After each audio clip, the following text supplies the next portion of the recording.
Bonjour Sophie Janvier, merci Bonjour. d'être avec nous. C'est terrible, regardez, je suis obligée de vous parler. Une petite truffe. Je vous ne peux m'accueillez pas bien, croquer merci. là-dedans. Oui Sophie, pendant que je vous pose la question, vous avez le temps de manger une petite truffe.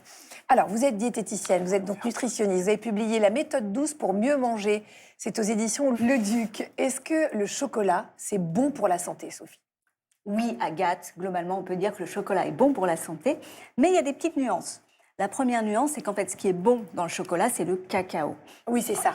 Voilà. Ça, c'est plein d'antioxydants et tout ça. Exactement, le cacao, c'est riche en flavonoïdes, c'est un type d'antioxydant qui va être favorable notamment à la santé de notre cœur, mais aussi ça va aider à faire baisser la tension artérielle. Et puis, on le sait tous, il y a du magnésium dans le chocolat, c'est souvent une petite excuse qu'on se donne. Je fais le plein de magnésium, je mange un peu de chocolat. Et ce magnésium, c'est bon pour notre santé neuromusculaire, puisque c'est un relaxant du système nerveux, un relaxant musculaire. Et puis globalement, on est nombreux quand même à avoir un déficit en magnésium, donc ça apporte un petit plus. Alors, à l'intérieur du chocolat, il y a aussi la théobronine, c'est ça? Exactement, et ça c'est une molécule qui est vraiment typique du chocolat, qu'on ne trouve quasiment nulle part ailleurs. Ah, c'est vrai, dans aucun autre aliment? Voilà, quasiment dans aucun autre aliment. Dans le cacao, alors? Voilà, dans le cacao. Et c'est un petit stimulant, un peu comme la caféine, mais en version plus soft. Voilà, ça va avoir moins d'effet d'agitation. Donc, ça va un tout petit peu nous mettre de bonne humeur. Mais donc, on est d'accord que l'idéal serait de prendre du cacao pur, en fait? Comme oui, mais ça, c'est pas bon. Voilà. On va pas se mentir. C'est très, très amer. Justement, en parlant d'amertume, on a le chocolat noir qui est quand même très amer. Il y a le chocolat blanc que j'adore, mais est-ce qu'on peut vraiment dire que c'est du chocolat? Et puis, il y a l'intermédiaire, c'est le lait. Donc, quel chocolat on privilégie pour la santé? J'ai ma petite idée. Moi, j'ai d'abord envie de vous dire, le chocolat, c'est ce qui vous plaît d'abord. Oui. Voilà, il faut quand même se faire plaisir. Si, comme moi, vous aimez le chocolat praliné au lait, à la noisette, eh bien, faites-vous plaisir une fois de temps en temps. Maintenant, c'est vrai que plus il sera riche en cacao, vous l'avez compris, plus il aura ces fameux nutriments intéressants. Sur le plan calorique, c'est à peu près neutre, que ce soit du chocolat noir, du chocolat au lait ou du chocolat blanc. Même un chocolat noir à 80%, c'est... Oui, on va être autour de 550 calories pour 100 grammes, parce qu'en fait, le chocolat noir riche en cacao, il va être plus gras, il va être moins sucré, mais il va être plus gras. Donc, ça va quand même faire qu'il va être calorique. En revanche, moi, ce que je vous invite à faire, c'est à regarder vraiment les étiquettes. Regardez si les matières premières sont de bonne qualité. Voilà, si comme moi vous aimez encore une fois le chocolat à la noisette, des vraies noisettes, du chocolat avec du beurre de cacao, vraiment. Oui. Et puis attention au sucre. Parfois on a des sirops de glucose fructose qui sont pas terribles pour la santé. D'ailleurs, il y a une bonne technique, et ça c'est en général. Sachez que sur les étiquettes, le premier ingrédient que vous lisez est celui qu'il y a en plus grande quantité dans l'aliment que vous consommez. Donc ça veut dire que quand ça démarre par sucre, c'est qu'avant le cacao, il y a du sucre. Donc il faut un peu réfléchir. Sophie Janvier, quels sont les risques pour notre santé si on consomme trop de chocolat? Moi j'ai l'impression, je ne sais pas pourquoi, depuis 2 ans, c'est peut-être l'âge, j'en sais rien, mais j'en mange beaucoup plus qu'avant. Je dois compenser un truc. C'est Arnaud peut-être aussi qui me déprime un peu. Enfin, c'est autre chose. Donc en fait on a dit que le chocolat ça pouvait être favorable pour notre santé, mais évidemment en excès ça sera plutôt l'inverse, parce que le chocolat c'est gras et sucré. Donc, ça peut favoriser d'abord des problèmes bucco-dentaires à cause du sucre. Les caries. Voilà. Oui. Ça peut favoriser la prise de poids. Encore une fois, si on en consomme en excès et si par ailleurs on a un apport calorique sur la journée supérieur à nos besoins. Et puis, ça peut favoriser quelques anomalies lipidiques, le diabète de type 2. Quand même. Oui, mais ça, c'est si vraiment on est dans des consommations excessives. C'est quoi une consommation excessive d'ailleurs? C'est une bonne question. On va dire que effectivement, en général, on dit entre 2 et 4 carrés par jour. Donc c'est dur de se limiter à 2 Vous avez perdu Ilios et vous Et m'avez non pas perdu 2-3 moi. tablettes.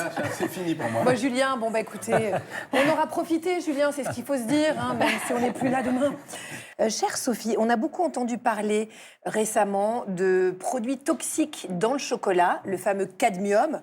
Dans certains cacaos, il y en avait énormément. Est-ce qu'il faut s'inquiéter? Est-ce qu'il y a des précautions à prendre? Et comment bien choisir son chocolat? Alors, s'inquiéter peut-être pas, être vigilant sûrement. Quand même. Oui, parce que le cadmium, c'est un métal lourd qui est officiellement cancérogène pour l'homme, qui peut aussi, en excès, favoriser des problèmes pour le rein, par exemple. Ah oui. Et c'est particulièrement problématique pour les enfants. Parce qu'évidemment, les effets doses qui sont aujourd'hui imaginés par les autorités de santé sont plutôt chez l'adulte. Et il semblerait que, par exemple, si on mange déjà 2 à 4 carrés de chocolat, on peut aller jusqu'à 10, 20, 30% de la dose maximale conseillée en cadmium.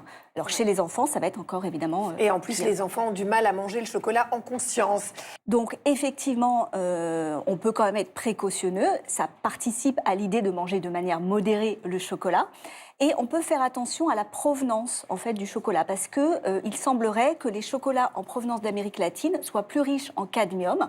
Alors c'est pas lié aux pratiques agricoles, c'est lié au fait que les terrains sur lesquels poussent les cacaoyers Les sont sols naturellement, sont affectés. voilà, ils sont naturellement riches en cadmium. Donc ça veut dire qu'on évite les chocolats qui viennent du Pérou, du Chili, du Costa Rica. Alors idéalement. éviter, c'est peut-être pas sympa pour eux, mais en tout cas on en mange moins souvent. On varie les provenances.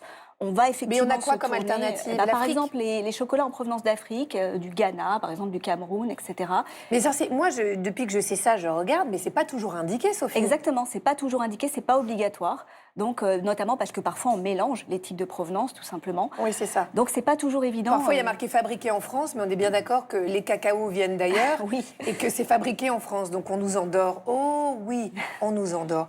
Sarah, Oui, il y a Laurence qui a une question pour Sophie. Oui, bonjour Sophie. Je me suis rendu compte qu'avec l'âge, je devenais, si je puis dire, de plus en plus un bec sucré. Je voudrais savoir pourquoi. Est-ce que c'est normal? Voilà.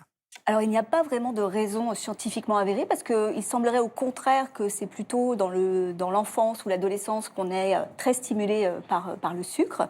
Mais après, ça peut être des souvenirs émotionnels, ça peut être des habitudes, ça peut être aussi du temps libre. Hein, on s'ennuie davantage, on est un peu plus stressé et donc on va plus naturellement vers ce type de produit. Et plus on consomme effectivement des produits sucrés, plus on en a envie en général.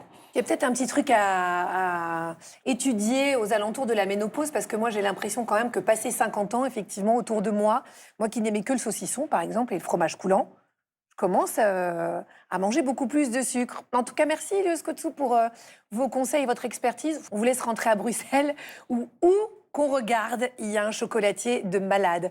Alors, on vous dit à très bientôt, hein, bien sûr, vous reviendrez. Bon, on ne pouvait pas parler chocolat sans passer par la case cuisine, évidemment. On va prolonger la dégustation. Pour ça, qui de mieux que notre chef adoré, Héloïse Brion. Elle va nous préparer le dessert de Noël parfait et elle assume totalement l'excès de chocolat, je peux vous le dire. Soyez prêts.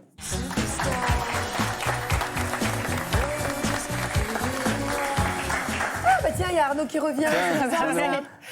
Qu'est-ce que c'est que cette crème? À peine arrivée, voilà. Ça, c'est une petite crème. Bon, alors pas de bûche de Noël, hein, Héloïse, Alors, cette année. Une recette facile, mais qui va impressionner nos invités. Ouais, pas de bûche de Noël, parce que personnellement, j'aime pas tellement ça. Et Moi puis, non plus, il y a trop de gâteaux, souvent il y a de l'alcool comme ça et en plus tout, dans le c'est gâteau pas... Voilà. imbibé. Et puis, j'ai quelque chose de plus original à vous Ouh là là. proposer. Oh mon Dieu. Hop. Oh la tira. Pavlova en forme de couronne de Noël au chocolat. Pavlova au chocolat? Exactement. Et sa Malin. crème à la menthe. Mais c'est une folie. Donc, voilà.